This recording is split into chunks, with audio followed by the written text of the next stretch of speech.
Take your seats, please.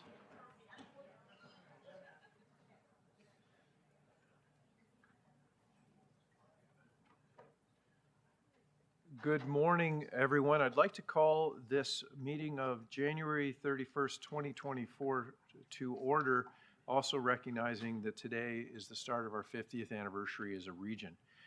Feel free to join me in a moment of personal reflection.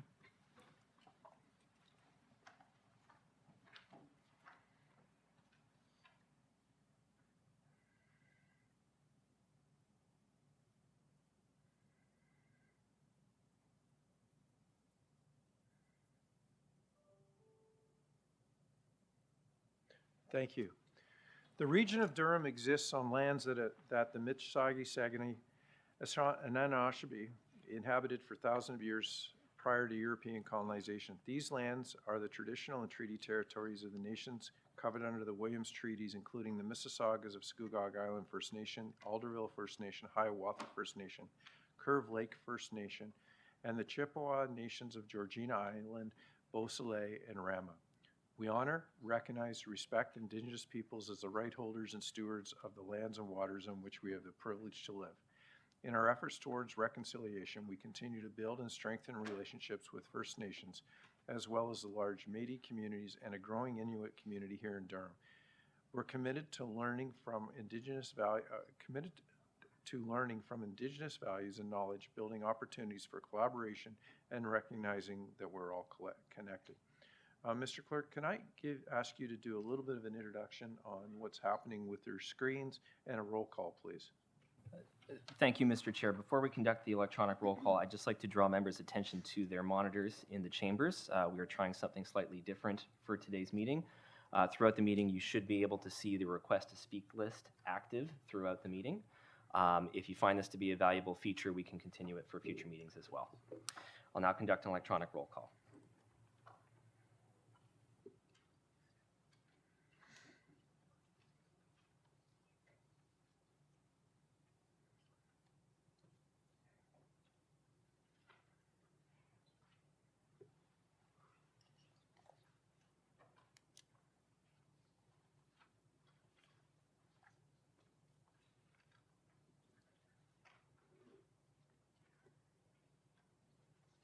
Okay, thank you. We have quorum. Declarations of interest. I see none in the room and none online.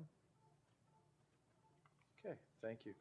On Monday, January 29th, we celebrated Hospice Awareness Day in Durham Region by raising 3 flags for each of their locations in Durham Region: Clarington, Port Perry, and Whitby. Marigold Hospice Care in Clarington's build is now underway. Tendering is completed and construction contract has been awarded. The anticipated beginning operations in 2025. Fundraising continues for the building and to purchase all the metal equipment and supplies. Oak Ridges Hospice of Durham, which is located in Port Perry, currently serves every community in the region of the municipality of Durham and is currently the only hospice in the region. It was nominated by the Scugog Chamber of Commerce as a finalist for the 2024 Business Excellence Award in the category of Community Engagement. Hospice Whitby, also known as former Chair Roger Anderson's house, will be going to tender shortly and is hoping to celebrate groundbreaking this spring. Hospices provide support and comfort to families facing end-of-life illnesses. They depend on fundraising dollars from community members like us. Also, members of council, tomorrow, February 1st, marks the beginning of Black History Month in Durham Region. Black History Month is a time to recognize the positive impact of Black contributions to the region and to Canada. Tomorrow, Durham Region and its community partners will come together to celebrate Black History Month at the Chestnut Hill Development Recreation Complex in Pickering. This year's theme is Together We Rise Durham, Black History, Intersectionally, and Joy. The evening will include live music performances and a panel discussion. You can learn more at durham.ca/Black History Month. Members of council, I would like someone to move the adoption of the minutes, item 4.14.2, please. Moved by Councillor Chapman, seconded by Councillor Pickles. On both sets of minutes, we'll call the vote. All those in favor? In opposition? Seeing none, that carries. Members of council, today we have a very interesting recognition of some local residents. And I want to recognize the residents for what they did and for the life they saved. And Jim Stanger is in the room with us today. Jim, can you give us a wave? Thank you. Recognition for these individuals who saved the life of Jim Stanger when he collapsed, when he was suffering a cardiac event while jogging at Huber Down Conservation Area in Whitby. The quick response of his friends to provide CPR and a cell phone call to 911, both almost immediately, while others ran for help towards a nearby street, were fortunately they saw a fire truck with the Whitby Fire Service who had been called out on a false alarm. The firefighters used a defibrillator and paramedics were on the scene as Durham Region paramedics attended shortly after the event. Members of council, this is what makes Durham the greatest place in Canada to live, where residents come together in time of need to do really big, bold things, and together they saved the life of Jim. In the audience with us today, I'd like to recognize in person Shelley Dennis Gordon. Shelley, give us a wave. And Nancy McLaughlin. Nope, Nancy's not here. Shelley Edwards. Brenda Bemis. Aranka Mason. Patrick Mead. Bill Woolley. And Lisa Smith. On behalf of council, I want to thank you for what you did on that day. Members of council, if you would, please.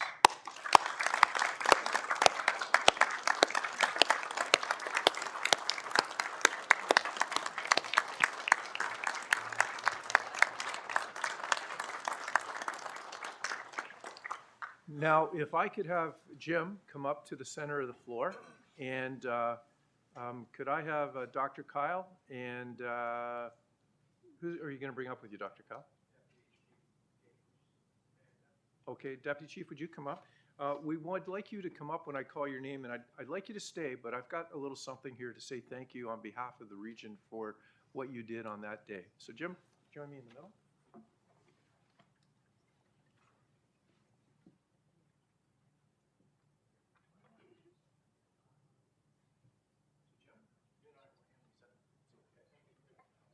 I'll use my inside voice, the voice I use with my grandkids.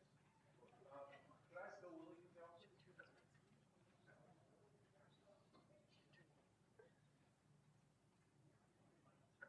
It's okay if you want to come up to the front and take pictures, come inside. It's fine. Thank you, sir. Yes, please. Lisa Smith.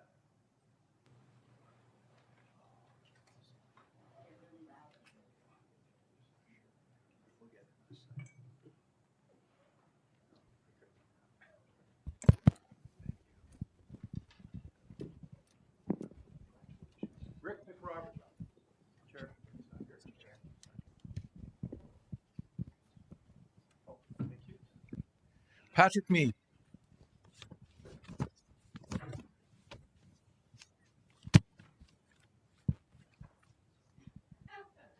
That's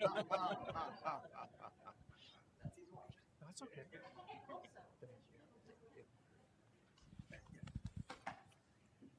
Aranka Mason, sorry.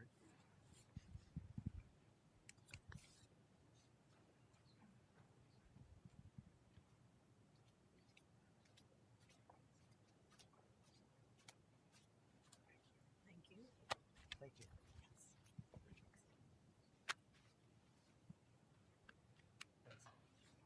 Shelley Edwards.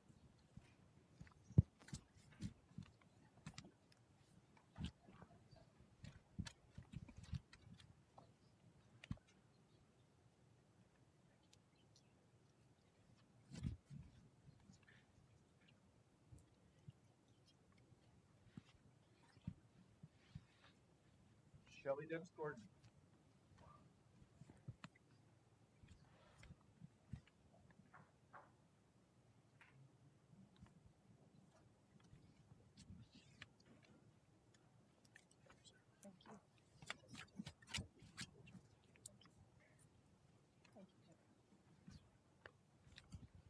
Brenda Demas.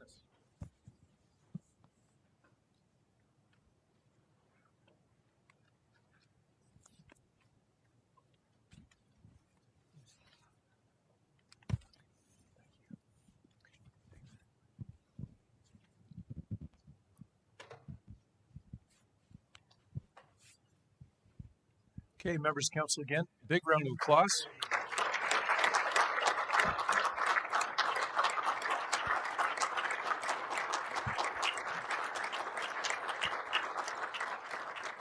So we want to take a picture, so we're going to get everybody.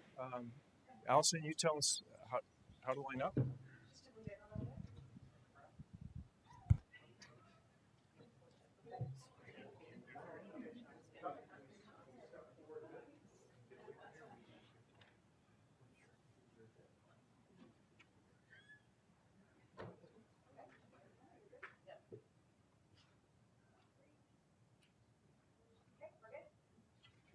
Thank you, everybody.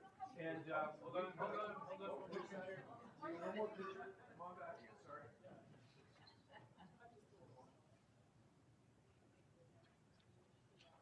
Thank you. So thank you so much for what you've done. I invite you to stay for the rest of the meeting, but you don't have to. So I will give you an opportunity to grab your coats and leave. But again, thank you for your service. Have a wonderful day. Thank you so much. You're welcome.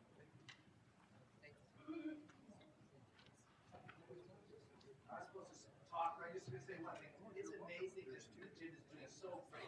Like it's like a miracle. And he's so alive and well, and it's such a gift to all that know him. So thank you for the.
Okay, members of council, we'll continue with item 5.2. Mackenzie Dupont, case coordinator, and Ashley Johns, case coordinator, income, equity, income, employment, homelessness support division, Ontario Works Trustee Youth Program. Good morning, Lisa. Would you like to do an introduction, please? I would. Thank you. Hello, everyone. I'm Lisa McIntosh. I'm the director in the Income, Employment, and Homelessness Division. And this morning I'm introducing Ashley Johns and Mackenzie Dupont. And they are both case coordinators in our OW program here at the region. And their programs works with a specialized population, and those are our 16 and 17-year-old youth who are clients of the OW program, and they support them. They will be providing you with a presentation that is an overview of their program this morning. So thank you. Thank you, Lisa. Good morning, everyone, and thank you to Regional Council for having us here today to present. My name is Mackenzie Dupont, and this is Ashley Johns, and as Lisa mentioned, we are case coordinators in IEHSD.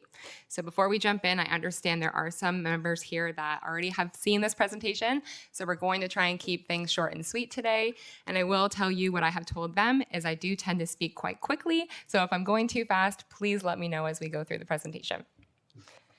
So today we're going to share with you a program overview of the Trusted Youth Program that we operate through Ontario Works and how we're using that to support and empower Durham youth. So first, I'd like to share some history with you today. So prior to the creation of the program, anybody 16 or 17 years old that was coming in to apply for Ontario Works was doing it in the exact same way as an adult would.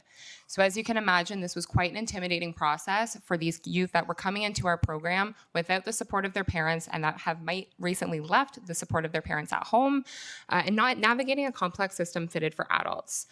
So we as service providers had to figure out how we were going to make a shift for Ontario Work service delivery to make it fit for our youth, just so that they weren't going to be falling through the cracks and they would get the support that they needed. So what is the Trusted Youth Program? It was created in 2017, and it is a wraparound service delivery model delivered in partnership with youth-centered community agencies, providing enhanced service delivery to Ontario Works clients under the age of 18. So what does this actually mean in real life? Well, it means that Ashley and I understand that we're not working alone and we're not the experts in everything. So we do work very closely with the community partners that we have in Durham Region to support our youth with their identified needs. Next, we also are very hands-on with these clients. So we are making sure that we're helping them navigate these various community resources and services. So you might have heard terms today like wraparound supports or warm handoffs. And what we mean by that for our program, it could look like going to a dentist appointment with a client, potentially making calls with them, or going to an agency for the first time, because we really have a goal of setting these clients up with a support network that they're going to be comfortable with. Next, we will look at each individual client and meet them where they're at in order to put them in the driver's seat to design what a successful future looks like on their terms. So Ashley and I will see where we fit into that and where we can add value in order to set them up for success and set them up for independence, because they're not going to have Ashley in their lives forever.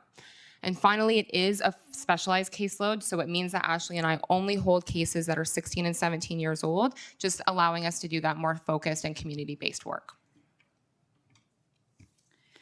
Okay, so we're just going to talk a bit about what is a trusted youth. So what is a youth with a trustee? So we are unable to provide Ontario Works funds to anyone who is under the age of 18. So special circumstances have to exist in order for them to be eligible for our program. So what we will have a conversation with the youth and say, you know, what is happening and what is causing you to not be able to reside at home right now.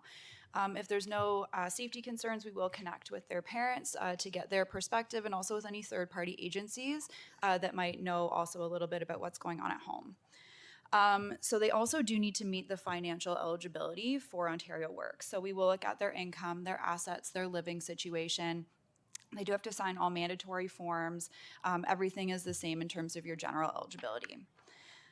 We also do look at their living arrangements. So these youth are coming to us for a reason, which is that they cannot be at home. It's not an ideal place for them.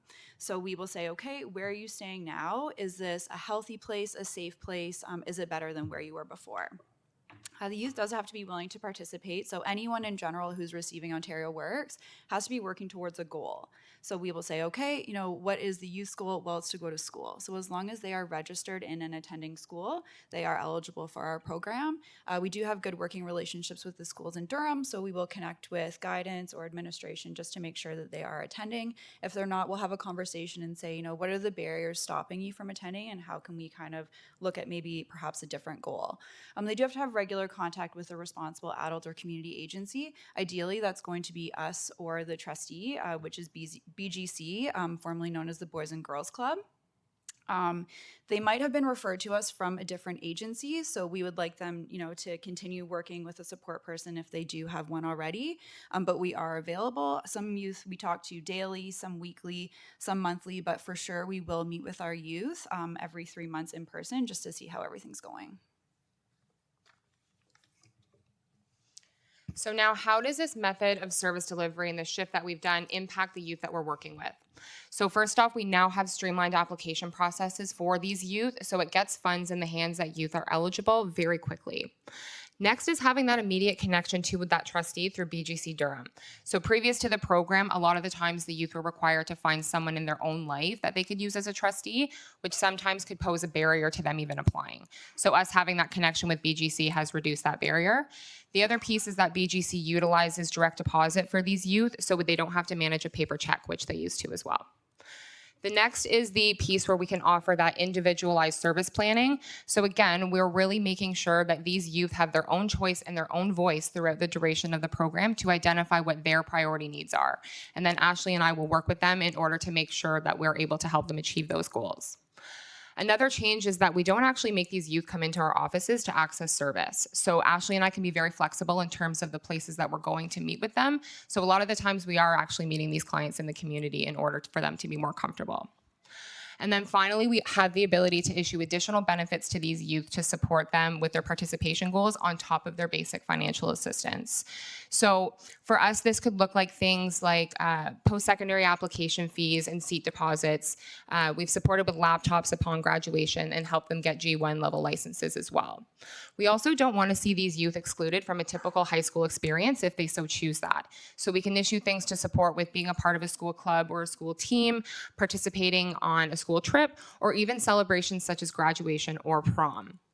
Now, the next piece we do want to mention is that in January 1st of this year, Durham Region Ontario Works has gone live with employment services transformation.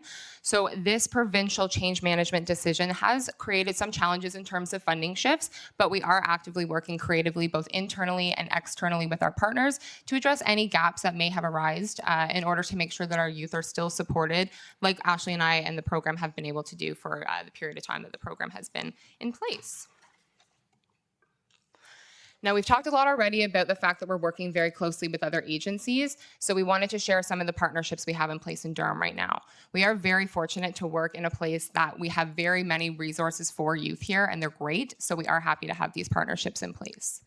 So first is BGC Durham, of course, them acting as our trustee, but in their day-to-day roles, they're youth outreach workers and youth justice workers, so they're already very well embedded in the community to support this youth. Next is we regularly collaborate with probation officers and other youth justice members of the community, just because we will have a portion of our youth that intersect with youth justice system. So we want to make sure they're fully supported as well. The third and probably our biggest is the fact that we have the ability to go into secondary schools in Durham Region to support our youth from the high school perspective. So we'll meet our youth there and we'll regularly collaborate with guidance teams, admin teams, social work and teachers just to make sure they have that wraparound support while they're attending high school. Next is that we do offer weekly on-site visits to Joanne's House, which is the youth shelter run by Durham Youth Services in Ajax. And then finally, we'll do regular presentations like this to various community agencies just to provide information of our program. We do want to make sure that we're expanding our networks and building new partnerships wherever we can, because when we create a stronger circle and support for these youth that we're working with, it's better for them in the long run. So this is just a little picture about the youth that we're currently serving. So in terms of percentages of our overall caseload, 42% is from Oshawa, 7% from Pickering, 8% from Whitby, 17% from Ajax, 20% from Clarington, and 6% from North Durham. So this is always fluctuating. At any given time, we have between 40 to 60 youth each on our caseloads. They do seem to come from all socioeconomic statuses. There's no set thing that's happening there, but we do see some common trends. So struggles with mental health, complex family relationships, social isolation, things like that.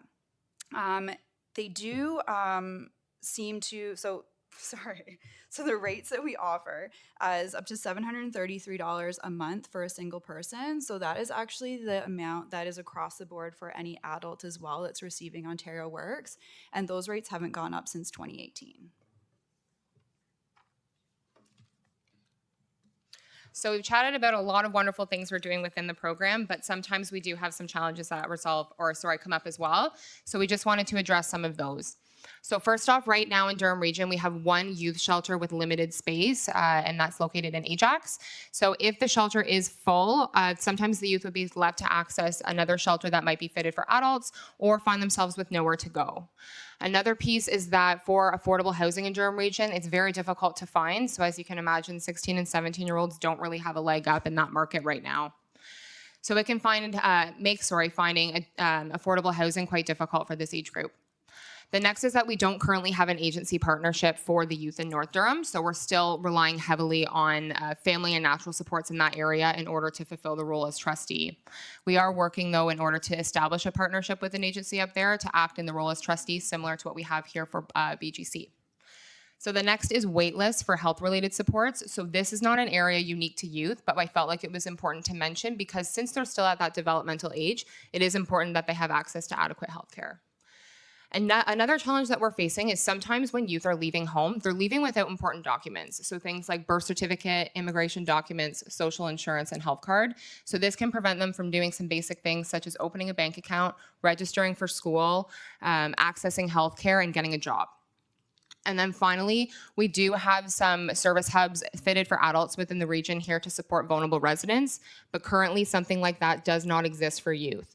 So right now, in order to address this gap, Durham Region Social Services is in the early stages of collaborating with other youth-serving agencies in order to decide and determine what creating a youth wellness hub, what that might look like here in Durham. So we do have challenges, but we also have successes. So education. So a lot of our youth might not have seen getting their OSSD as an option, let alone attending post-secondary school. So last year, we had 27 youth graduate from high school. Of those youth, 17 accepted post-secondary offers, 1 began a trade program, and 9 were supported to enter the workforce. So some pretty good statistics. This June, we have 46 youth that are eligible to get their OSSD in June, which is great.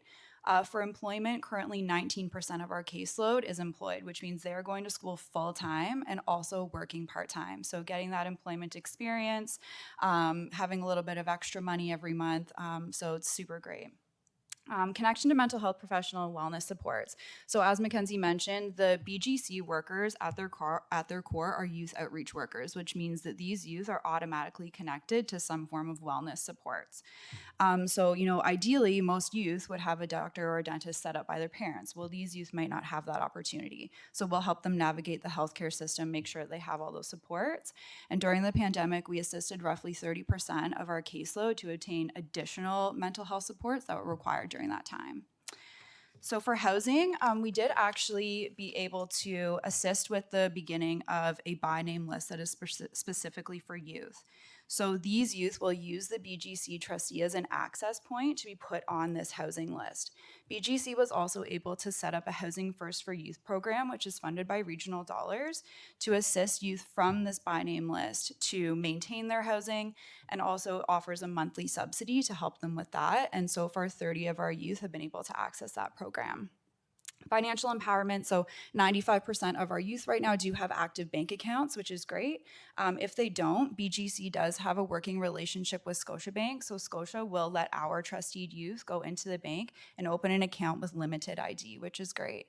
And on the subject of ID, when we first meet with the youth, we'll always say, what do you have? We want to make sure that these youth have their health card, birth certificate, maybe a photo ID, a SIN, anything that's going to make their lives a little bit easier. On the subject of SIN, we were able to work with Service Canada to have them come into one of our high schools and help some of our youth obtain a SIN so they didn't have to go into a Service Canada office. And social inclusion, we just want to make sure, again, like Mackenzie mentioned, we want to make sure these youth can foster some healthy relationships because they are missing those. And once they turn 18, we will not be in their lives anymore. So we want to make sure they have those relationships outside of service providers that they might be working with. So we did include this slide here, but in the interest of time, we're not going to open the articles and play the videos, but this is just a slide about community feedback about our program. So this is a program that is unique to Durham Region, so we're happy to share that it is being recognized both with our partners in Durham and outside of Durham as a best practice. So you can review those videos and the articles on your own time. They should all be in your packages with the presentation today. And that wraps us up for here today. We do have our contact information shared within the slides as well. So we just want to make sure that everybody is aware of what we're doing in terms of things differently here for Trusteed Youth in Durham, and that we are working to make meaningful change in their lives and end the cycle of poverty at a very young age. So thank you again so much for having us here to present today, and we are happy to take any questions. Well, thank you. Great presentation. We have a number of councillors that wish to ask questions, starting with Councillor Kerr. Thank you, Chair, and good morning. And thank you, ladies, for your presentation this morning. I received an email this morning, along with several other regional councillors, from Julie Chartier, who's a youth court access worker youth trustee at Boys and Girls Club Durham. And she said that funding for the bus pass and for cell phone use for at-risk youth of the age group you're talking about has been cut. So 2 questions. First of all, what kind of an impact would you see that having on your, if I may say so, clients, please? So the loss of those funds can have a significant impact on their clients. That the removal of those funds is being reviewed on a case-by-case basis, and we are seeing both transportation and cell phone supports being rolled back in where they fit. Part of the changes were due to social assistance renewal and employment services transformation, which are both large-scale provincial modernization policies that have been rolled out over the last few years. This year, January 1st was our implementation, and like all provincial rollouts, the guidelines are very complex, and there are shifts in where we're allowed to apply funding for, and also changes in how we're funded for specific programs. So Ashley and Mackenzie are currently going through each client's file and looking at where the appropriate funding can come from to support students. With the transportation fees, if they do not have yellow bus service to get to school, or if they need that for their part-time employment, as well as cell phone costs where they're appropriate, and we can line them up as well. It is one of the challenges of working under complex guidelines to support vulnerable people, but the team has been up for the challenge and really working through each individual youth's needs and meeting them where they're at. So that will be a shift we will see in the coming months. Thank you. So this isn't an across-the-board funding piece. This is a case-by-case funding piece? So the funding for what we used to call education and employment supports through the Ontario Works program has shifted under Employment Services Transformation, but that doesn't mean that there aren't supports that we can offer within mandatory benefits and other areas, but that does mean a review for each student's file, each client right across the OW programs file for how we're working with them in complex and intense case management to support them to stabilize. Thank you. So can we hope that no client gets left behind and that everybody gets the supports that they need to move ahead in life? That is the goal and the commitment of Durham's team, and we definitely go out and, as Ashley and Mackenzie demonstrated, meet the students where they are and support them in ways that in many cases a family would to get through schooling. So if there are ways we can offer those supports, they will get them. It's just navigating this change now in the initial couple of months of massive change here in Durham.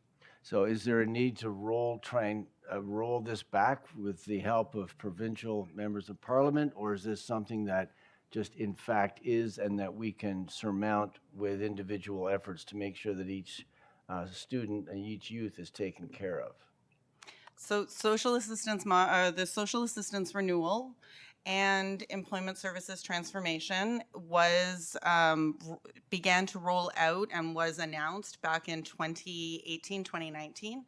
And they are still going through processes of transformation. One of the areas of the work that we do is the system manager for the employment system. So we are in a unique situation where we get to look at the resources on both sides of social assistance renewal and employment services transformation. So at this point, we are really making best efforts to lean into that those provincial changes and to ensure that our clients are employment ready as early as possible. Thank you very much. That answers my questions, and thanks for all you do for our youth. Thank you. Thank you. Councillor Marion Pietri. Thank you, Mr. Chair. Good morning, everyone. Lisa, and to the, I think it's important that the presentation be recognized in terms of data as well. You showed some really interesting percentages across the board. I won't name the municipalities that have more or less, but I just wanted to ask through you, Mr. Chair, to you and your staff, when you're, providing the services that you're providing to youth, and it seems like in some municipalities, it's a little bit more of a need in terms of resources than others. Is that because the services in those municipalities are more readily available, or is it because the population in those municipalities has more of a need? I'm just trying to get clarity on the pie chart that you provided in the presentation. So through the chair, demographics are always confounded with many variables. Definitely Oshawa will see a larger percent of youth served based on their population comparative to other locations alone. And then also if there is a need, our Oshawa area for OW, that coverage area is vast. So that's the demographic we're looking at, is the background with postal codes. So the other piece around this program is important to know. We're looking at 80 to 120 individuals at any given time, so a small subset of population. And so demographics can flow. What we're looking at today is the 42% in Oshawa and 7% in Pickering. With a number that small, a few intake appointments from one municipality could again divide the pie chart differently. So we are always monitoring that. There are services offered pretty much, I think, across the 401 corridor very equally. BGC offers the trustee program to all of the communities in the south. When we go into the north, Ashley and Mackenzie work closer with the students in the north to ensure that their trustee relationship is solid, and it is a supportive one that fits them, because in the north they haven't had the opportunity to set that up with a community agency. Again, partially because the numbers are much lower. When we're looking at community agencies in the north, the service delivery would be lower. And when we're talking 6% across the north, we're looking Port Perry, Uxbridge, Beaverton. So it is a vast geography for one agency to cover. Through you, Mr. Chair, to the director, to Ashley, to Mackenzie, your staff. I know a number of the staff members there. I know how responsive and how caring you are. Want to thank you very much for the service you provide the youth. I know the need, you know, as you've indicated, may vary from one municipality to the other, but it's rather consistent and responsive. So I want to thank you through the chair. Thank you. Thank you. Councillor Nicholson. Yeah, thank you. Just a couple of procedural questions just off the top. Your section is employed by Durham Region?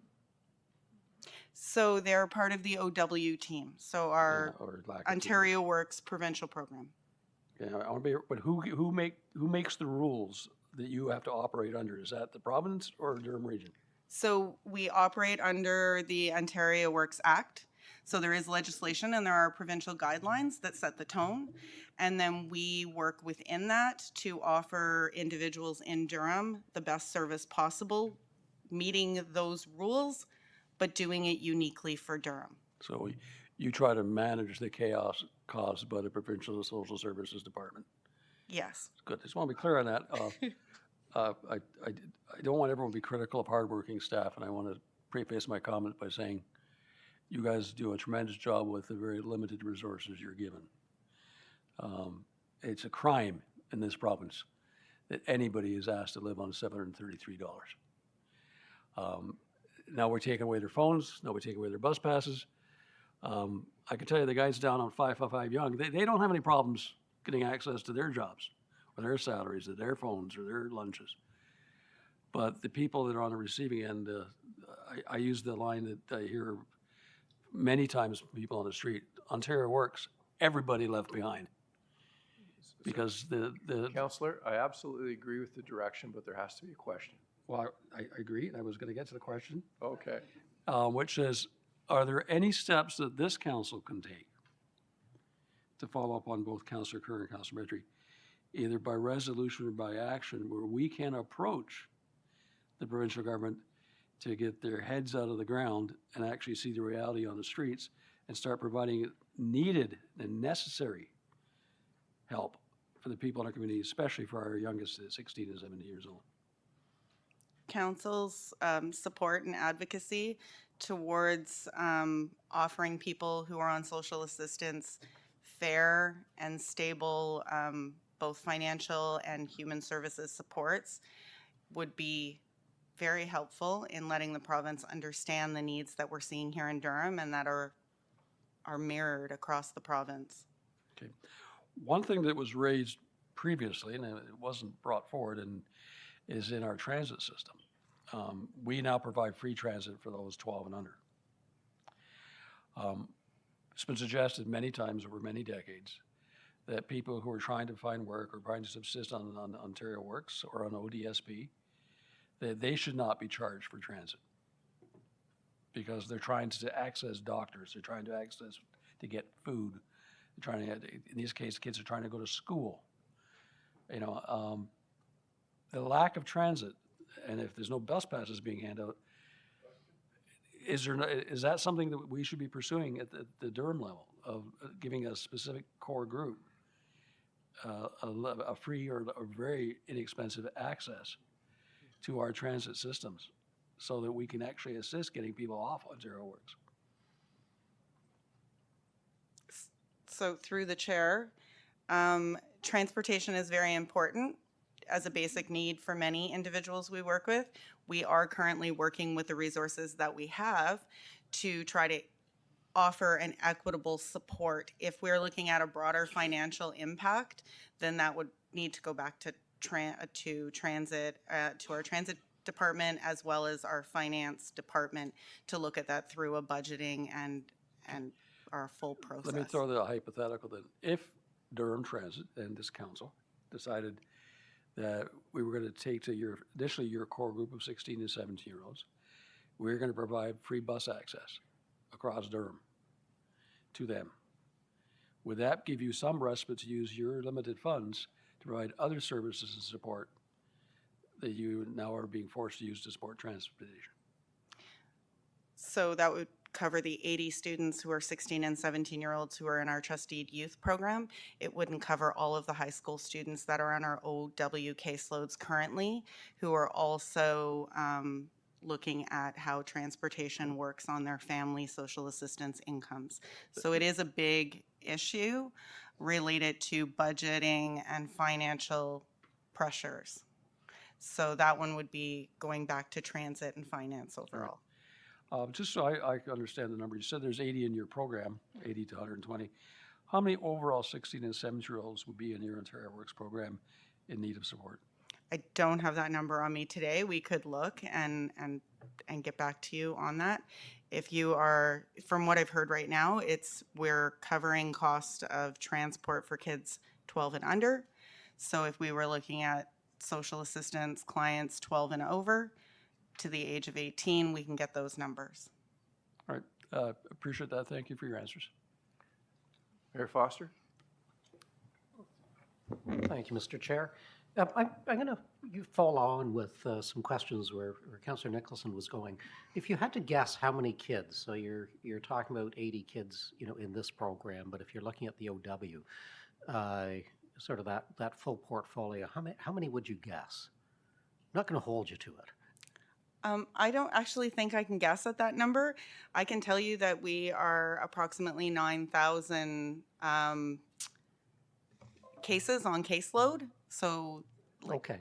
client units, but that number of children in each household, drilling down those numbers, we would need to get you those numbers and bring them back. So the question, I think you gave me the answer anyway, the question that I would have on that would be when we look at an actual cost of reinstating these things, sometimes we get caught away with the concept as opposed to the dollar amount.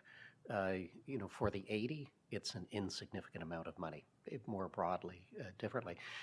Councillor Mayor Pietri was kind enough not to highlight municipalities that have a larger piece on the chart. Oshawa, the biggest, but I would suspect by per capita, Clarington sticks out. Are the local municipalities, doing enough? Is there more that we can do? And the offer is, if the answer to that is perhaps, can you reach out to us to see what we can do locally to provide additional services? We do partner, through the chair, sorry, we do partner locally.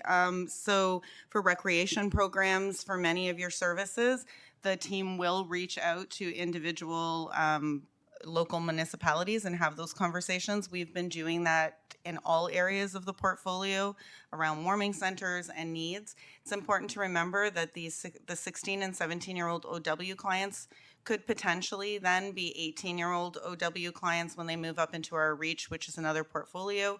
In our youth portfolio, supporting the 18 to 24s a little differently, but still with some additional supports. We are looking at how employment services transformation and social assistance renewal can be applied to allow for equity and still get people the services they need. Yeah, so I think the offer there is reach out to us. Certainly the chambers and boards, chambers of commerce, boards of trades and trustees, if you need help with that. Mr. Chair, just as a quick, so the whole ODSP, OW thing, $1 in 2018 is about $1.22 today. So if you can imagine a hit in excess of 20%, and in 2018, the amounts were so inadequate then. Thank you, Mr. Chair. Thank you. Thank you. Councillor Shahid, you were on the list and you dropped off. If you push your button again, please. Thank you so much, Chair Henry. I just have a simple question on the numbers pre-COVID and post, and if there is an uptick in the mental health of these youth. So through the chair, Ashley and Mackenzie, when they present it at Health and Social Services, that video is available online, but they did speak to the fact that they did connect. I think it was 30% of the youth on their caseload were connected to mental health and wellness supports throughout the pandemic. They did stay connected to their youth caseloads and did support the youth, knowing the pressures that all youth were facing during the pandemic. So offering that support and that adult support that they may need. So that was definitely something that was taken care of and continues to be. So Ashley and Mackenzie will meet with the social workers at the school, and as they shared, connect youth even by attending first appointments to health service providers, including mental health services. Thank you. So the service is readily available. There's no backlog, or they don't have to wait too long if they're in need. So the youth that we're servicing in this program would face the same wait list for certain programs that all 16 and 17-year-olds would. We do obviously leverage and lean into the services that are available in schools, as well as our family services division. Thank you. And then my first question I'll ask again, the uptick in numbers of youth that you are helping prior 4 years ago and now, is there a larger number or it's steady? It's the same, right? Yeah. It's quite steady. Okay. That hasn't changed. Thank you so much. Really appreciate your hard work. Thank you. Thank you, Councillor Wu. Yeah, and thank you, Chair Henry, and thank you, Lisa, and Mackenzie and Ashley. And on the slide it says ongoing one-on-one support, and you're covering the whole region. How many caseworkers are there that are dealing with the youth? Ashley, through the chair, Ashley and Mackenzie are the two case coordinators that service the Trusteed Youth Program. It's an OW program. We call it the Trusteed Youth Program because they are those 16 and 17-year-olds. And the standard caseload for our OW case workers or case coordinators is higher. They have a reduced caseload, so they can go up between the two of them up to about 125 students. And so right now their caseload is 82 between the two, so about 41 students each. Right. And in order to engage the youth, just curious, your hours, it's just not an 8 to 4 job, is it? Sure. So absolutely, it like we are working 8 to 4. However, when we were talking about all the different supports that were available, our goal really throughout the program is setting them up for support so that, you know, the needs that come up on a Saturday at 11 o'clock at night, that they have their resources and supports to go to until we're able to come back into the picture Monday morning. Ashley and I both have cell phones that we're able to connect with them that way as well. We don't respond outside of our hours, but they know that they can message us at any time. And then once we're back within our hours, we're able to respond. And Ashley and I are very good at getting back to them as soon as possible, knowing that a lot of the times when youth come with us with a question, they're all a crisis. So we do want to make sure that we're getting to them as soon as possible. But yes, we're definitely supporting them throughout different agencies in the community and even their own personal connections to make sure they have that support even when we're not around. Well, I appreciate that because you mentioned crisis or distress. And when somebody's in distress, I don't think they can wait till you come back in. And it had been mentioned about the, I got that here somewhere. Was it $733? Basic needs would be out of that $343 and rent $330. Where do you find a place for $330? I don't, you can't get a hotel room for one day for that amount of money in some places. And this has been stuck since, or hasn't been an increase in 2018. Now, is that pretty well around the province? So that rate is the provincial Ontario Works social assistance rate across the province. $733, the majority of that ends up being used to support the housing cost if you can find it under $733. And in some cases, we have been able to work with our housing and homelessness teams to offer some rent supplements to individuals.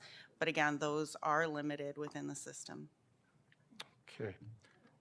Thank you very much for that. Certainly, there's a crisis here, and I think whatever we can do to support you, thank you for your presentation. Okay, so that exhausts the list of questions and speakers. So thank you very much for your excellent presentation this morning. Thank you. Members of council, we have no delegations. We'll start with 7.1. It's located on page 60 of your agenda, a memorandum from Adnan Needham, solicitor, to designate certain road widenings. The recommendation is to receive for information. A move, Mayor Foster, are you moving this? 7.1 through 7.3. To move as directed? Yes. Okay, seconded by Councillor Chapman. Are there polls? Online? Mr. Clerk? Seeing none, then we'll vote on 7.1 to 7.3 as recommended. All those in favor? In opposition? Seeing none, that carries. Reports related to delegations, there are none.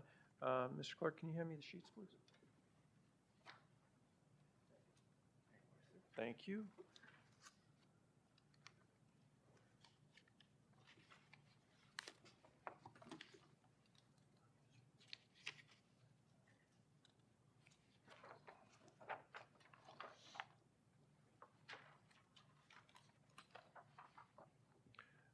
Okay, members of council, moved by, we'll need to have Councillor Dyes. Is Mayor Roy online?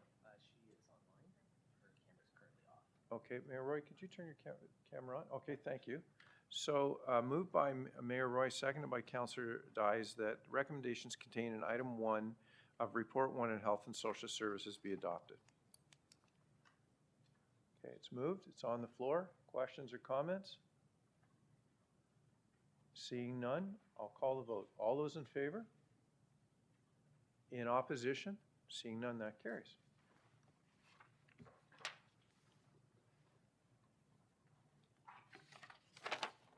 We'll move on to Planning and Economic Development Committee.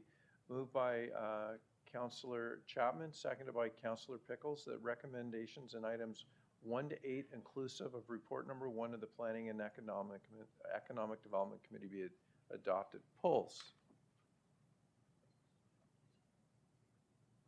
Mr. Clerk, I see none in the room, none online. Then we'll call the vote. All those in favor? In opposition? Seeing none, that carries.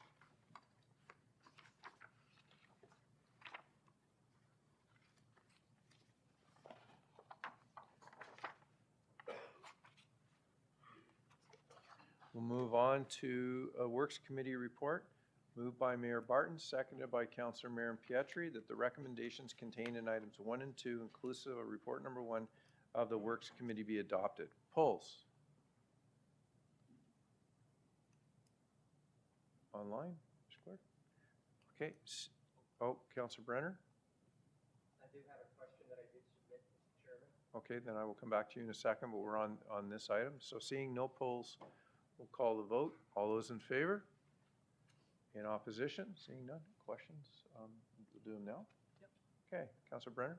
Thank you very much, Mr. Chairman. I did submit a question, and it was a communication that had come from the Minister of Infrastructure. And it was regarding a infrastructure grant that would be or could be made available to municipalities where water quality or their water services would in fact be impacted as a result of growth.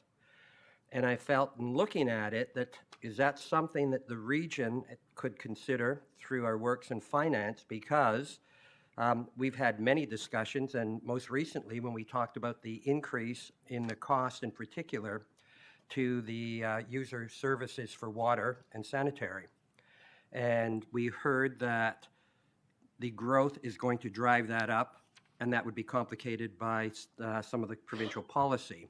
So if this is an opportunity, Mr. Chairman, that we might be able to seek some funds to help to offset the cost of growth, which is directly going to impact, and I use Seton Phase 2 as an example where we need the pumping stations and that infrastructure. So I put before you and to our Works Commissioner that question, and if so, it is tight timelines, very tight timelines, but could be something worth pursuing to help reduce the impact of growth on the taxpayers of Durham Region.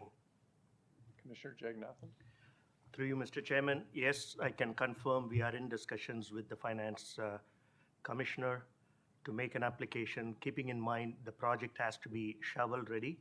Construction has to start before September and be completed by March 2027. That narrows down the projects that we can submit for, but we will find the right ones. Excellent, and I think that's going to certainly help our Phase 2 in Seton and Pickering, and I'm sure other parts of Durham Region, and I think could have an impact to help the user pays to avoid the inevitable without it. Thank you so much, and thank you, Commissioner. Okay, thank you. We'll move on to Committee of the Whole. I'll need a mover and a seconder on the report. Moved by Councillor Chapman, seconded by Councillor Nicholson. The recommendations contained in items 1 to 6, inclusive of report number 1 of the Committee of the Whole, be adopted. Polls.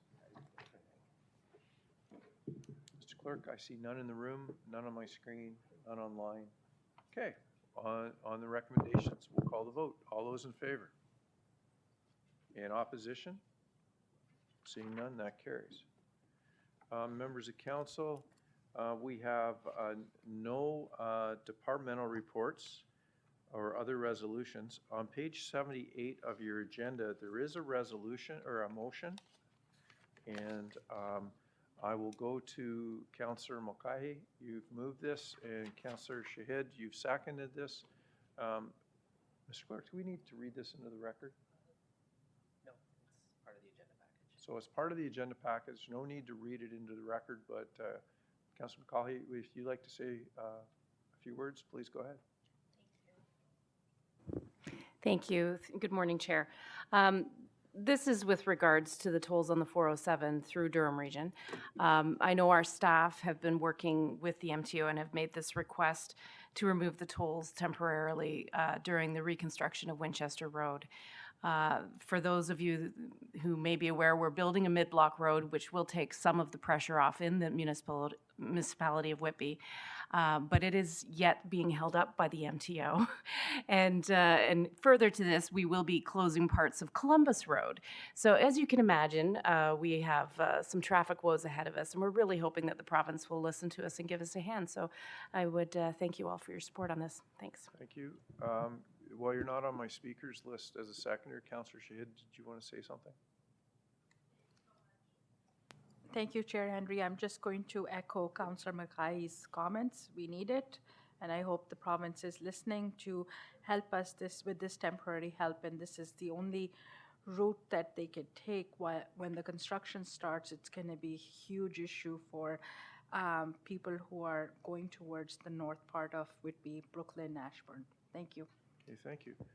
Next is Councillor Nicholson. Thank you, Mr. Chairman.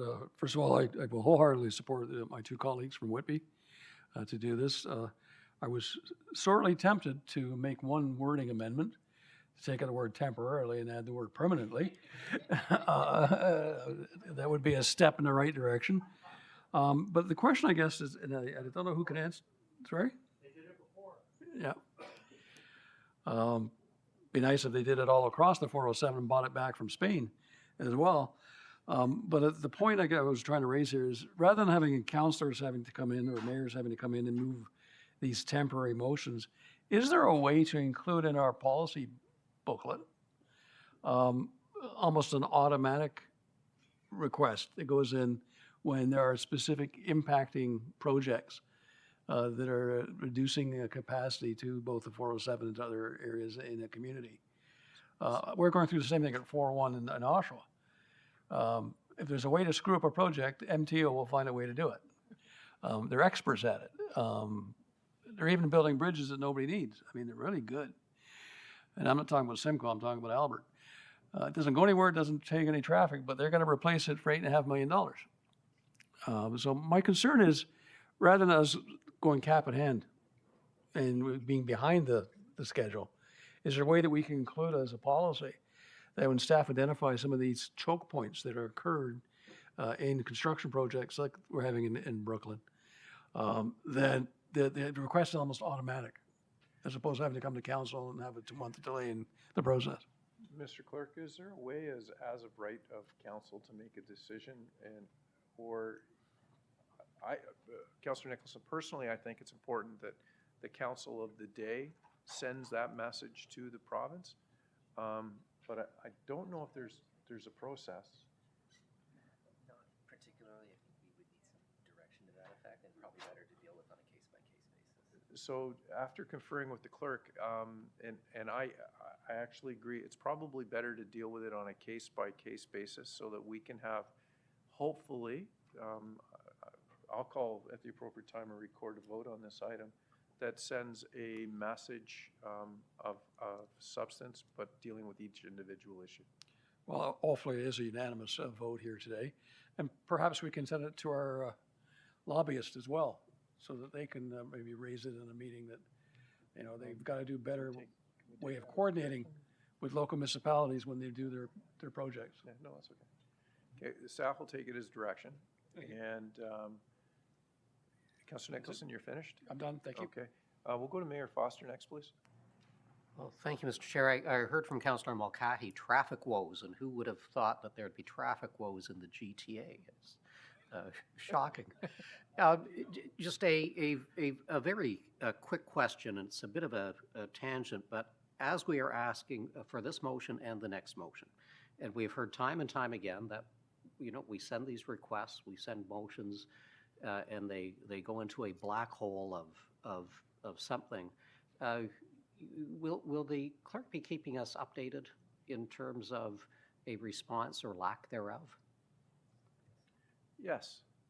Okay, and I'll chat with the clerk later on about an idea that Clarington is coming up with, and that will be automatic updates that could be made publicly in terms of requests that have been made, and after X number of months, have we heard, have we not heard? I have a prediction as to what that chart is going to look like. Thank you, Mr. Chair. Just one question I'm just going to ask the clerk. If we included in this motion that we will publish your response, that's something we normally do. We don't necessarily publish the responses when we get them, but we can make a practice of it. Do you want to include that as part of the motion? That I think we can take that as direction. Yeah. So, members of council, I'm gonna actually give staff direction with your due diligence that that the response we get from our MPs be tracked and reported back to council. And the staff will take that as simple direction on this motion. But I think general practice from now on, Mr. Clerk, when we write levels of government all of the time, could we start to track the responses back to your office? I'll do the same within my office, and the CAO can do the same. And we'll make sure that council is aware of who is listening to us and the responses we get. And that staff will take that as direction. Okay, we'll move on. Councillor Miriam Pietri. So, Mr. Chair, I support the notice of motion. I think it's intelligent. It spans the region of Durham's, traffic interests, and I think it's important for us to recognize that, whether it's this motion or others, that we try our best to be ahead of the curve in trying to resolve issues before they occur. In this particular case, we're at the mercy of the province, as we often are. In other cases, maybe the federal government. So I just wanted to point out probably an obvious, timing, the impact on the infrastructure that we're trying to build there. These conversations tend to have sort of like a one-way street where we, do our best to gauge the public and, try to get ahead of the issue and communicate with whatever body of government. And in return, I think you noted, and that's what I wanted to seek, an understanding of, what the responses have been in the past. And it doesn't matter what the political party or the stripe was. It's just important for us, because I'll tell you what's going to happen. We're going to move this motion. It's going to be unanimous, and then people are going to expect that it happens. And then when it doesn't, we're still going to be on the hook for the issues that are going to be impacting that corridor in the interim of the infrastructure being built. So there has to be some level of reality in how we're going to be able to afford ourselves this opportunity. Is it even realistic that this happens? If it is, I applaud it. If it's not, we have to be early on in the communication through this council chamber to advise either through committee or at council that the responses have been negative, that we're not going to get the support, and that this is going to be a serious issue, and then transitioning to what we're going to do when it becomes an issue. Because Highway 7, not many people can, take 407 because of the cost. Highway 7 is going to then impact other arterial roads, because they'll move off of 7 and go on to other concessions, or maybe head all the way down to the 401, and then you'll have the spines, the Class A arterial roads, impacted. Some will say maybe you should just take public transit, but the reality is that we don't have that infrastructure either, not to the tune of where we want it to be. So far, Mr. Chair, we've been very creative in trying to ensure that Metrolinx gets our stations built by working with the development community. We're trying to make sure that infrastructure gets built by suggesting other avenues to be able to relieve the traffic from. But my question, and this is just for us as a whole, is when we're in a situation like this and it doesn't actually end up being something that we get the support for from other levels of government, what then is our fallback or plan B? That's what we have to think of now before we get those responses, because I'm not so certain that we're going to get the support that we need. And it's not a question of politics, it's a question of economics. How long is that road work going to happen for? How long is the provincial government willing to forego those revenues? And how long is it going to take for us to actually get that response? So plan B, I just want to put in our minds, needs to happen, whether it's through works or whether it's through another avenue. We need to figure that out, because it's going to be a mess. Thank you. Councillor Brenner? Thank you, Mr. Chairman. Sorry, 1 second, please. Go ahead. Thank you, Mr. Chairman. I wholeheartedly will be supporting. As a matter of fact, the correspondence came and has been sent to the City of Pickering. I've asked for it to be put on our next council agenda to endorse it from the City of Pickering as well. And as we've heard, this is far-reaching, because the starting point for the 407 going eastbound is in the City of Pickering. And there is no question that we already face serious gridlock along Highway 7. We face serious gridlock on Taunton. and we have serious problems because of that. And that negatively impacts our ability to be able to market when it comes to economic development and attracting businesses to us. So we will be supporting it. I'm supporting it today, and I'm sure when it gets to Pickering Council, we will be supporting it because what happens in one municipality impacts all municipalities. Thank you. Councillor Crawford? My question is more around what Mayor Foster was talking about. Do you want me to wait? It's not really directly at this motion. Sorry, can you rephrase that, please? So my question, I'll just say it, you can tell me not to say it if you want. No, that's fine. is around when we send our motions to the MPPs or MPs, and then there's a change and a shuffle. So we've sent a number of motions to MPP Clark, and then we had a change. What happens to those motions? Do they end up going into a desk that never exists? Do we have to send them again? Like, how do we, like, this happens all the time through government, right? So when ministers change at either level of government, the staff still have that information has gone to them. So hopefully. So we assume. We make the assumption that the staff that work in the organization would advise the new minister of all issues related to information that he's received over the period of time that he was in his space. Well, I know I keep reminding him, but I don't get any answers on anything. So anyway, thank you. Not really related to the motion. No, that's okay. Interesting question, though. That exhausts the list. Mr. Clerk, I called for the recorded vote. So when you're ready. Thank you, Mr. Chair. Recorded vote on the motion is starting now.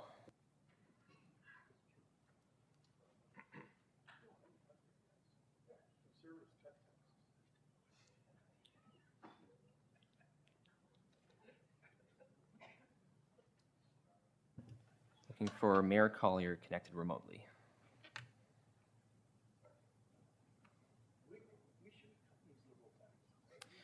Second call for Mayor Collier. Thank you. Okay. Unanimous by all members present, I think. Just check. Unanimous by all members present. We'll move on to the second notice of motion. Councillor Mulcahy has moved it, seconded by Councillor Crawford. A motion requesting the province to commit to an undertaking with the Association of Municipalities of Ontario Comprehensive Social and Economic Prosperity Review to promote stability, sustainability of municipal finances across Ontario. Councillor Mulcahy, as our rep on AMO, and moving this, would you like to speak to it, please? Sorry. Thank you, Chair Henry. Yeah, this is something that I'm hoping that everybody takes back to their local municipalities and sends endorsements in on as well. It's become very clear that there is a gap in Ontario compared to other provinces.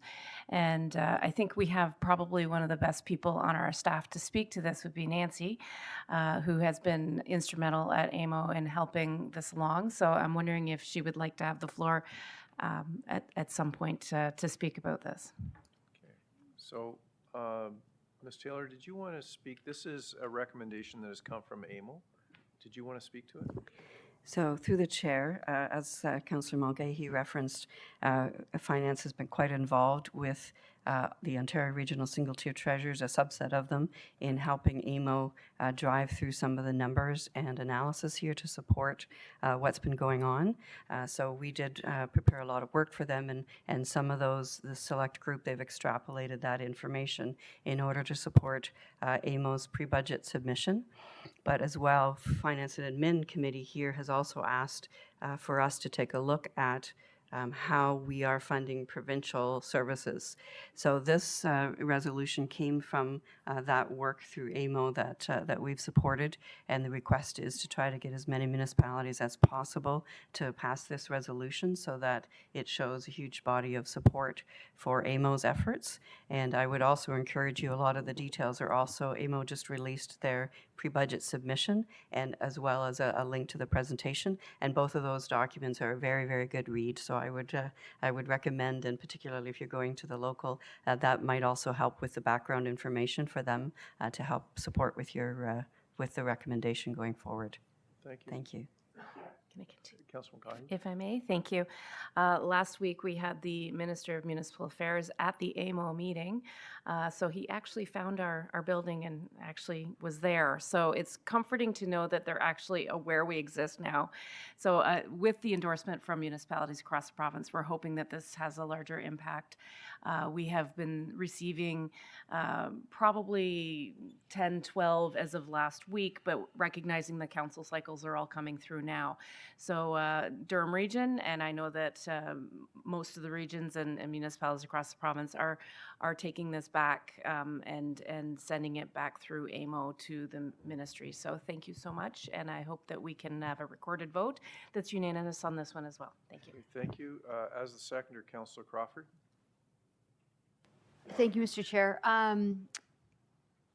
Just that Ajax passed this on Monday. I think Whitby's already has passed it, Rhonda. And I think it's going to Big City Mayors, Ontario Big City Mayors this month for passing. So it is picking up momentum, and we just hope that all municipalities will take this on. Yeah, and thank you. And I also want to recognize that you do sit on the AMO board as well. Thank you. Okay, thank you. First in the request box is Councillor Nicholson. Thank you, Mr. Chairman. Obviously, I hope this is going to be unanimous. We've beaten this horse constantly for years and years, and we've been treated like we're just a fly on the wall by various governments, not just the current one, although more so with the current one. But I did want to relay a story, and I think it's really relevant to this. I was on the phone with a constituent who was expressing some concerns about taxing levels and having trouble to pay. And as he was on the phone with me, his family was watching the movie Oliver on their TV set. And just at the same time, as he was talking to me, all of a sudden the section of the movie came up where Fagin and the Artful Dodger were teaching all the boys how to pickpocket. And the song Pick a Pocket or Two came up. And he said to me, he said, I think they're showing the Ontario Cabinet meeting. You know, and I thought, what an appropriate comment from people saying it's enough is enough. It's not just municipalities, it's hospitals, it's policing, it's mental health, it's housing. When the priority of a provincial government is to make their budget look good at the expense of the people they're required to serve, they've lost their mandate to serve. They have a couple of years to recover that. And I hope that they will take AMO seriously. I hope they will understand that this is not the annual or biannual complaining from municipalities about not enough money. We use the word that this is a crisis, but it's not an economic crisis. It's a political crisis. This crisis was formed, created, and proposed by the provincial government, and in some ways by the provincial government as well. This is a man-made, created crisis, and it is up to our elected representatives at all levels, including here, to recognize that the days of taxing people till they bleed are over. So this motion goes a long way, and I'll put my card on the table. Hope we just don't send a letter. Hope we follow some of the mandates that are being suggested by AMO when we do our budget in a few weeks, and lead the way and show that we just can't keep taxing until people bleed. Thank you. Councillor Brenner. Thank you, Mr. Chairman. We too did receive this correspondence in the city of Pickering, and I'm very pleased to say that with only one dissenting vote, all other members of council did endorse this and did take a position that we feel that a collaborative approach is definitely needed through AMO with a strong, powerful voice to be able to try and insert some reasoning into the current policies of the province of Ontario, and while it may not be intended, it is certainly damaging economic prosperity in all municipalities, especially us in the GTHA. So I wasn't the one. Mr. Mayor, I know you tried your best to get that dissenting vote, but just couldn't do it. And I was not the dissenting vote. It was one city councillor, but it was not Councillor Nagy, and it was not Councillor, and it was also not Councillor Butt. I'm not naming anybody. Okay, thank you. We're all back into the meeting now. Councillor Chapman. Yeah, just one small point, and it may go without saying, we're going to send it to our MPPs and the local municipalities. Should we also not send a copy to AMO to let them know that we are endorsing this? Thank you. I'm going to look to the mover and seconder, take it as a friendly. Mr. Clerk, if you can include that in the motion then, please. Seeing no other members in the request box or online, I'll call the vote. All those in favor? Oh, it's a recorded vote. I apologize. Thank you, Mr. Chair. Recorded vote on the motion is starting now.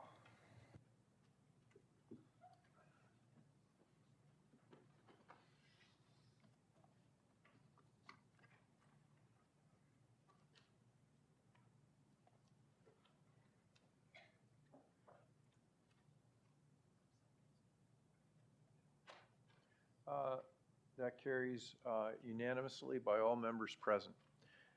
There is no unfinished business. Now, announcements. I'm sorry, I'm going to put a couple members of council on the spot, but I understand there's a significant announcement related to an anniversary in Oshawa, Councillor Chapman. Don't you know? Well, that's not what I was going to say first, but you're right. This year, for those folks who didn't know, on the 8th of March, 1924, the Oshawa officially became a city, the city of Oshawa.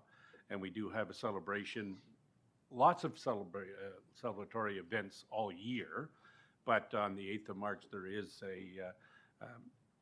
an actual celebration to honor the day that we did become a city. And we're having an event at the Region Theatre. And there will be invitations sent out to, I think, 8 million people or whatever it is. Anyway, it's a long list. If you're available to come there or drop into some of our other things that are going to happen throughout the year that I'm sure members of Oshawa Council will announce as we get close to those events. I can tell you about today's celebration. Did you know that on January 1st, 1974, when we became the region of Durham, I commanded a guard of honor to recognize that from the regiment? On that day. It was some cold, I'll tell you, on January 1st. And I just thought I would bring that up. And on the 8th of March, 1924, the major celebrations were at the Ontario Regiment Armory because it was the biggest building in the city at the time, I guess, or one of them. Is that enough, Mr. Chair? Is that good? That's excellent. Okay, now can I make my personal announcement? Yes. So again, this year we have the Coldest Night of the Year walk. It's on the 24th of February. I'm supporting the Refuge again. Last year I raised not just under $3,000. My goal this year is $4,000. I'm just under $2,000 right now. I thank those members of council that did donate to it last year. Muchly appreciated. The money from my part of the walk goes to the Refuge in Oshawa, which supports youth, homeless youth, and youth at risk. So if you want to donate, the easiest way is to go on CNOY 2024, pump in the name Oshawa.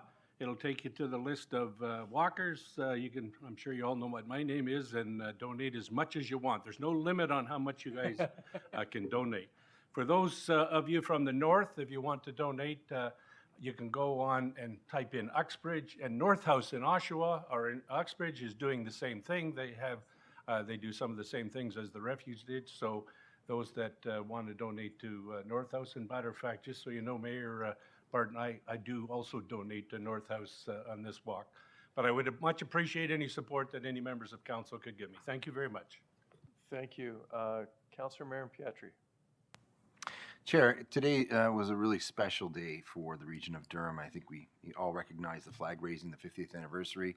But how the region came to be is something that I think is shared with families that had family members that were employed by the region. I know that there are a number of regional employees here today from our front lines that I want to recognize up in the audience, as well as those who are in the office working to continue the legacy of service that's been provided to not only through EMS and police, but especially through the front lines and the folks that are providing services to people in need. I think the region of Durham has been a huge asset to the country, and recognizing I was able to work both as an employee and as a counselor now, and family members who proudly served, and I say served because they took it seriously, and I know that the folks that work for the region of Durham continue to take seriously the service they provide to the community. Oftentimes we forget how the actual service came to be, and I was sitting around the table last night just speaking to my father, who worked here for a very long time, about how it first started. He came over from the OPUC, which was the Oshawa Public Utilities, and helped to form the region in 1974. And one of the more interesting stories were the equipment pieces that were, and it was pieces. You'd have trucks that were different colors. I believe that you had green trucks in Ajax, you had some white trucks from the OPUC, yellow trucks from Oshawa. Northern Municipality had different colored yellow trucks. I believe Whippy had red trucks. I'm not sure what Pickering had because we were there. They must have been electrified way back then as well, because I know that OPG was already up and running, I think being built in 1970. But all kidding aside, they used to call it the United Nations just for the sake of all of the equipment that was really pieced together from different municipalities. And now, what you see on the roads today and what you see in the building is a testament to the kind of work, the effort that everyone has put in, from the front lines to the offices to the individuals that serve at this council, to make sure that we're as professional and as responsive as possible. So 50 years, it doesn't seem like a long time when you consider Oshawa's 100th anniversary this year. But then when you consider, the contribution made by institutions that predate all of these, organizations, we understand that they're all built by people and they're built for people. So on behalf of Oshawa residents and Durham Region residents, and especially those who work and serve through the region of Durham, Canada is a better place because of it. And I appreciate the ability to be able to make that announcement because it's one that's important. We often don't recognize those who are providing services in our community and where they come from. Today we do that, and we have a 50-year reputation to uphold and transcend. Thank you. Thank you. Councillor Lee. Thank you, Chair. Starting tomorrow is the beginning of Black History Month. If you go to ajax.ca/BHM, you'll see, I think there's about 8 events we'll be having throughout the town. But more importantly, tomorrow from 6 p.m. to 8 p.m., we have Together We Rise Durham, Black History, Intersectionality, and Joy. It'll be a fantastic celebration. Thank you for the City of Pickering for hosting the various municipalities. It'll be at the Chestnut Hill Developments from 6 to 8 p.m. We hope to see everybody there. It'll be a fantastic evening of music, arts, dance, and a fantastic panel discussion. Thank you, Chair. Thank you. Councillor Mulcahy. Thank you, Chair. I just would like to let all members of Regional Council be aware to watch their AMO invitations. Riley Brockerton, who is the chair of our caucus and the Deputy Mayor of Ottawa, has arranged a regional and single-tier caucus meeting online for all members. So keep your eyes open for it. It will be Friday, February 23rd from 9:30 to 11. We'll be going over all sorts of great information, policy, LAS, organizational structure, and the modernization of AMO. So pay attention. It's coming soon. Thanks. Thank you. Is it already on the registration? It opens on Monday. Okay. Thank you. Councillor Jubb. Thank you, Mr. Chair. I just want to take this opportunity to invite everybody this coming Saturday, the 3rd of February, to the Beaverton Lions annual Winter Carnival. And it starts with pancake breakfast at 8 a.m. and it ends with live music at the Beaverton Curling Club from 2 to 4. And any regional councillors, first drinks on me from 2 to 4. Thank you. Councillor Jubb, where is the pancake breakfast taking place? Sorry. Push it again. Wait a second, don't touch it. The clerk will turn on. There you go. The pancake breakfast at the Foster Hewitt Community Center, so the Beaverton Arena. In the Beaverton. Yeah, all events will be in the fairgrounds. Got it, thank you. Next, an exciting announcement, I hope. I attended yesterday. Mayor Ash, would you like to, if that's not what you're talking about, could you talk about that as well? I actually had two items. That was one of them, but I'll start with the 50 years.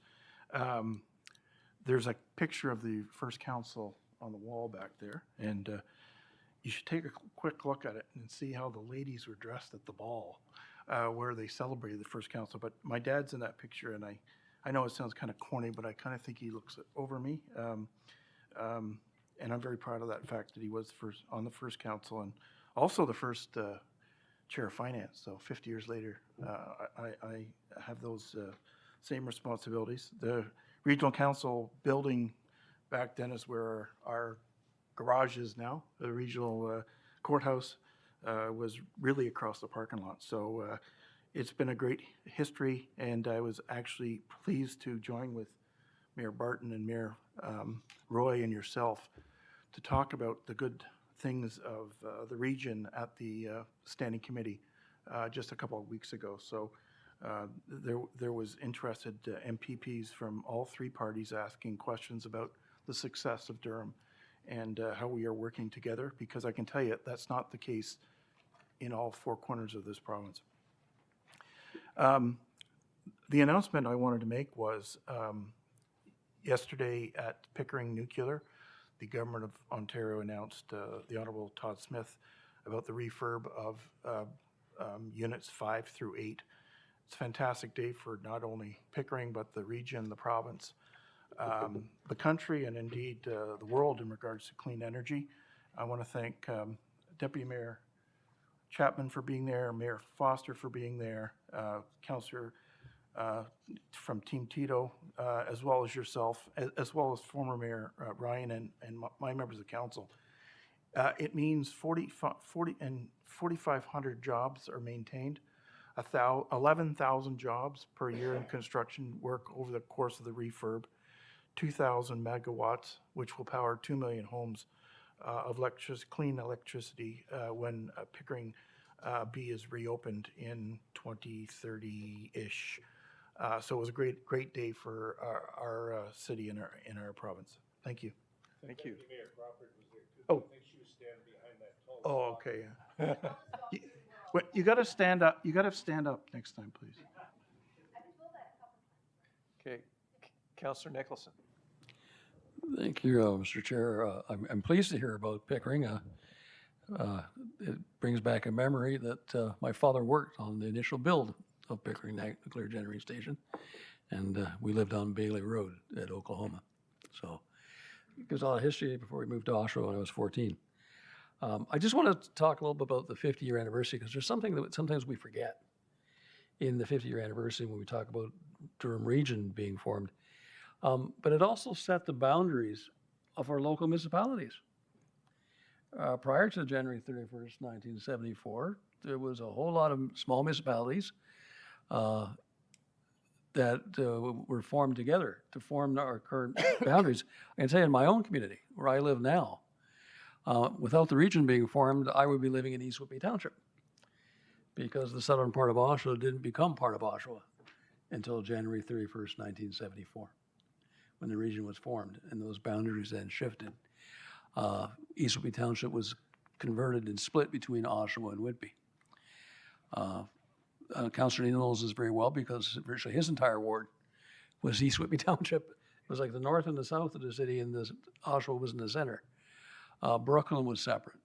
I remember when we had Darlington and Clark Township were separate. There was the villages of Salina and others. I'm sure the good Mayor Clarendon knows those very well. So it's not just a day for Region of Durham. It was a day when our current municipal boundaries were formed, and the futures of our various municipalities all across Durham, north, south, east, and west, became a reality on that day. And we've built from there. So if you get a chance, please go look at the map of your municipality on the day Durham Region was formed. it will be shocking to you what just how far we've come. And I remember my first meeting in '85, the population of Durham Region was less than 200,000 people combined. And look where we are today. And look where we're going to be in 10 years. So we've come a long way, but this never got where we came from. So I just wanted to make that point. Thank you. Thank you. Councillor Leahy? Thank you, Chair. Just wanted to announce and invite all members of council. You should have received invites in the past to the 19th annual Heart to Heart Gala put on by Catholic Family Services of Durham and Rosa Durham. So they support abused women and families in need throughout the region for many, many years. And hopefully you have the opportunity to join it. It's our main fundraiser of the year, and hope to see you there. Thank you. Thank you. Mayor Foster, you dropped off my list. But I understand there's a significant announcement related to an anniversary in Clarington. You're still not on my list. There you go. Thank you. So you've got me at a loss for a significant anniversary in Clarington, other than joining along with you. That I had two things. One was a question, I didn't know where to fit it in. The other is a suggestion to my good friends in Oshawa. There's a snappy new jingle that I was thinking of, and some of the lyrics could be, you know, it's the 100th anniversary of incorporation. Thank you for that, Councillor. Anyway, never mind. But we received very late, and because of the late receipt of the confidential memo, I have not had a chance to read that. But is a report coming? I understand the gist of that memo. Is something coming back to council? Because I think there will be a lot of questions and concerns. Yes, through you, Mr. Chair, we will be reporting to the next council. We can't take further action without council direction. Okay, perfect. And Mr. Chair, if you can help me with my announcement. Isn't it Clarington's anniversary this year? Well, yes, it was. So I thought that went without saying. It is a birthday party for everyone, and I can tell you, Clarington staff are working on. We are looking at a way of marking the 50th. My observation to staff earlier today is we seem to have lost the ability to celebrate. I was at the McLaughlin Art Gallery on the weekend. Can you imagine a parade because a city incorporated today? So we've got all those pictures on the wall there of people excited of Oshawa's incorporation 100 years ago. And I think today that would happen without anyone making particular note of it. So, Mr. Chair, for what your staff have done, staff right around, I know every municipality will be doing something. I truly thank them for that, and I'm looking for parties across all of Durham Region. Thank you. Councillor Pickles. Thank you, Mr. Chair. I know we've talked a little bit today during the announcements about some ancient history and some old anniversaries. And on that vent, I'd just like to recognize that it's Mayor Ashe's birthday tomorrow. I don't want to say how many times he's traveled around the sun, but it would make you dizzy. So I just want to wish Mayor Ashe a happy birthday tomorrow.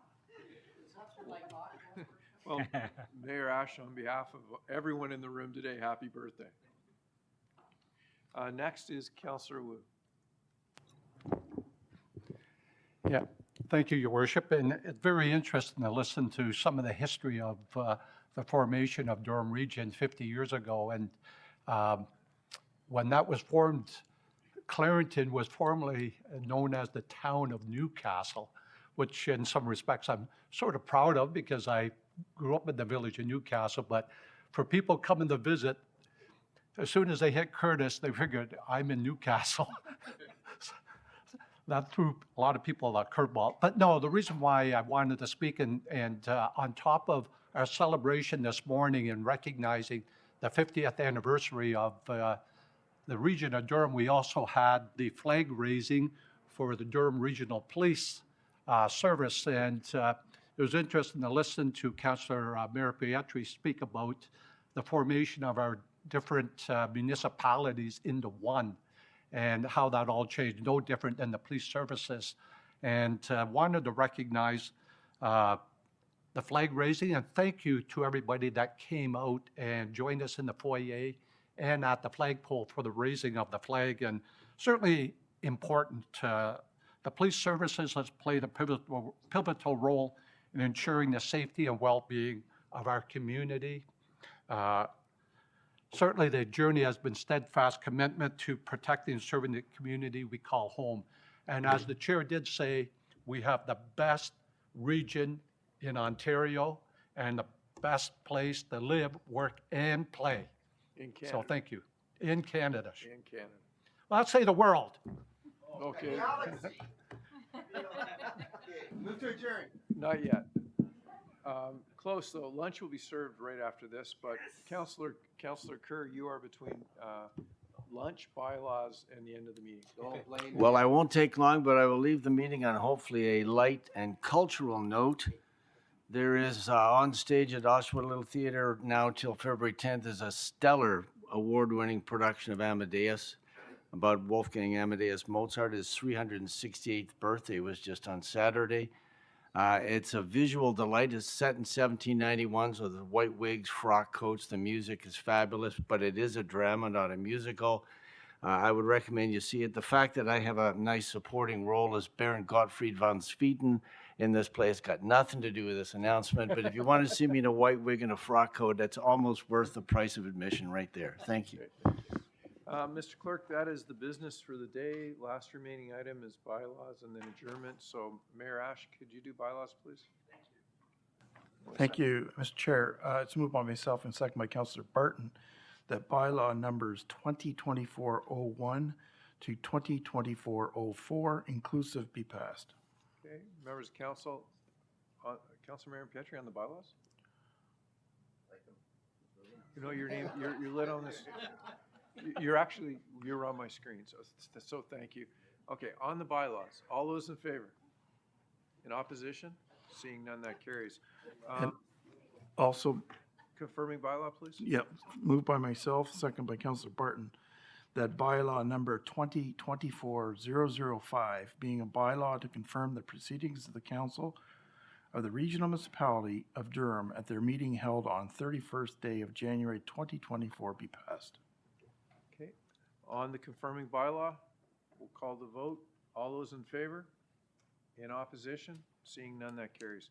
So the last item of the day, Mr. Clerk, would be adjournment.